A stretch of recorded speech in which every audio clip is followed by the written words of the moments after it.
Today we will start with the topic human circulatory system. Human circulatory system is made up of three components: blood, heart and blood vessels. तो सबसे पहले हम blood के बारे में पढ़ेंगे.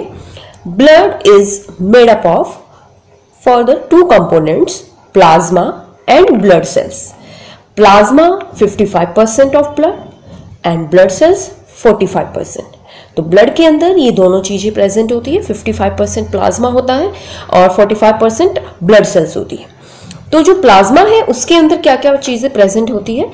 ये कलरलेस लिक्विड होता है. इसके अंदर water, protein, digested food, salt, carbon dioxide, urea जो कि वेस्ट प्रोडक्ट होते हैं, एंड हॉर्मोन्स.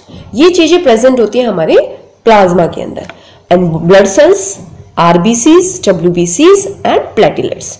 यहाँ इनका लाइफ स्पैन बताया गया है. 120 डेज के लिए सर्वाइव करती हैं. WBC 13 to 20 डेज और कुछ WBC 3 to 4 डेज भी सर्वाइव करती हैं. प्लेटलेट्स 6 डेज, 5 to 6 डेज इनका लाइफ स्पैन होता है. यानी इसके बाद सबसे पहले हम स्टार्ट करते हैं RBC सेल से. RBC जो कि रेड कलर की होती हैं, हीमोग्लोबिन की वजह से इनका कलर रेड होता है. तो ये एक पिगमेंट है जो हमारे रेड ब्लड सेल के अंदर प्रेजेंट होता है. RBC सेल्स के अंदर न्यूक्लियस एब्सेंट होता है. ओके, अब हमें इस हीमोग्लोबिन का काम देखना है. क्या काम करता है? सबसे पहले ये क्या करता है, लंग्स जो होते हैं, लंग्स के अंदर हमने रेस्पिरेशन के अंदर पढ़ा था, रेस्पिरेटरी सिस्टम में लंग्स के अंदर क्या प्रेजेंट होती है? एल्वियोलाई. ठीक है, एल्वियोलाई कवर्ड होती है बाय मैनी ब्लड वेसल्स. तो बाहर से ऑक्सीजन आती है. एल्वियोलाई सबसे लास्ट, रेस्पिरेटरी सिस्टम में लास्ट पार्ट होता है alveoli, which receive the oxygen and transfer it to the blood, क्योंकि alveoli is surrounded by many blood vessels. ठीक है, अब तो ऑक्सीजन कहाँ चली गई? ब्लड में.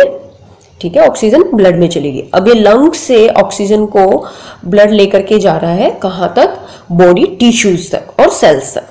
ठीक है, एल्वियोलाई के पास ऑक्सीजन आई, वहां से ब्लड वेसल्स जो है हमारी, उनके थ्रू ऑक्सीजन जाएगी ब्लड टिश्यू के पास. कौन लेकर के जा रहा है इसको? ब्लड के अंदर क्या प्रेजेंट है? RBC के अंदर हीमोग्लोबिन.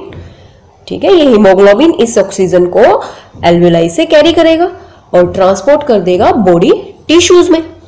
अब बॉडी टिश्यूज के अंदर ऑक्सीजन आ गई, तो अब क्या करेगी ऑक्सीजन? जो टिश्यूज के अंदर फूड प्रेजेंट होता है, इस फूड को ये ऑक्सीजन मिल गई. अब फूड ऑक्सीजन के साथ मिल करके क्या होगा? ऑक्सीडेशन ऑफ फूड, जिससे क्या रिलीज होती है? CO2, water and energy. तो ऑक्सीजन तो सारी यूज हो गई फूड को ब्रेक डाउन करने में, और क्या रिलीज हुआ? CO2. रेस्पिरेशन थोड़ा ध्यान रखें. पीछे जो हमने टॉपिक पढ़ा था उसमें हमने यही पढ़ा था कि बॉडी सेल्स के अंदर जो फूड प्रेजेंट होता है, ऑक्सीजन की प्रेजेंस में वो टूट जाता है और CO2 रिलीज करता है. ये CO2 टिश्यूज के अंदर आ गई. अब ये CO2 फिर से हीमोग्लोबिन कैरी करेगा ब्लड वेसल्स के अंदर, जो ब्लड वेसल्स के थ्रू फिर ये CO2 कहाँ तक जाएगी? एल्वियोलाई तक. ये भी कौन कैरी कर रहा है? हीमोग्लोबिन. लंग्स में एल्वियोलाई थी जो ऑक्सीजन को रिसीव कर रही थी. अब यहां से ब्लड के अंदर जो हीमोग्लोबिन है वो ऑक्सीजन के साथ बाइंड अप हो जाता है और उसको लेकर के जाता है बॉडी टिश्यू तक. फिर बॉडी टिश्यू के अंदर CO2 है. ठीक है, ये CO2 फिर हीमोग्लोबिन कैरी करेगा और उसको ट्रांसफर कर देगा वापस एल्वियोलाई के पास, क्योंकि एल्वियोलाई मेन साइट है जहां पर क्या होती है? Exchange of gases. ऑक्सीजन जा रही है और कार्बन डाइऑक्साइड आ रही है. तो ये मेन फंक्शन हो जाता है इसका. ये हमने पीछे पढ़ा था रेस्पिरेशन में. तो RBC में हीमोग्लोबिन का फंक्शन क्या हुआ? It carry oxygen from lungs and transfer it to the body tissue and also it bind with the CO2 released by body cells and transfer it to the lungs. Okay, तो haemoglobin का काम है oxygen और carbon dioxide के साथ bind करके इनको इनकी स्पेसिफिक जगह पर भेजना. देन इसके बाद सेकंड सेल हमारे पास आती है WBC. WBC को हम सोल्जर्स ऑफ आवर बॉडी बोलते हैं. सोल्जर्स जैसे हमारी प्रोटेक्शन करते हैं, वैसे ही ये हमारी बॉडी को प्रोटेक्ट करते हैं फ्रॉम द पैथोजेंस. पैथोजेंस क्या होते हैं? जो डिसीज कॉजिंग माइक्रो ऑर्गेनिजम्स होते हैं, they are known as pathogens. तो they fight against pathogens. Microorganism भी बोल सकते हो आप, डिसीज कॉजिंग। तो WBC का फंक्शन हो गया, ये हमें बचाते हैं बहुत सारी बीमारी पैदा करने वाले माइक्रो ऑर्गेनिज्म से। तीसरा प्लेटलेट्स, इनका फंक्शन होता है क्लॉटिंग।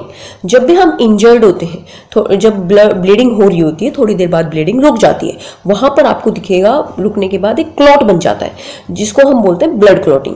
ये क्लॉट किस वजह से बना? क्योंकि हमारे ब्लड के अंदर क्या प्रेजेंट है? प्लेटलेट्स। ये प्लेटलेट्स ने क्या कर दिया, वहां पर एक क्लॉट बना दिया। ठीक है, तो ये हमारे हो गए ब्लड सेल्स के फंक्शंस।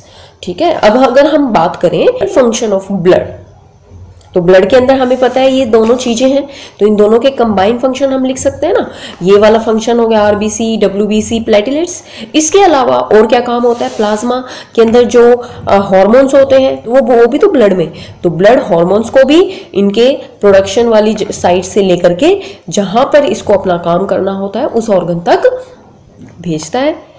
ठीक है, और बाकी वाटर, प्रोटीन, डाइजेस्टिव फूड, ये सारी चीजें भी ब्लड ही एक पार्ट से दूसरे पार्ट में भेजने का काम करता है। इसके अलावा एक फंक्शन हो रहा है, it regulate the body temperature. ठीक है बेटा, ये आपका ब्लड का टॉपिक यहाँ पर कंप्लीट हो गया है, तो आप एक बार इसको रिवाइज करें। नेक्स्ट टॉपिक हमारा जो है वो है हार्ट।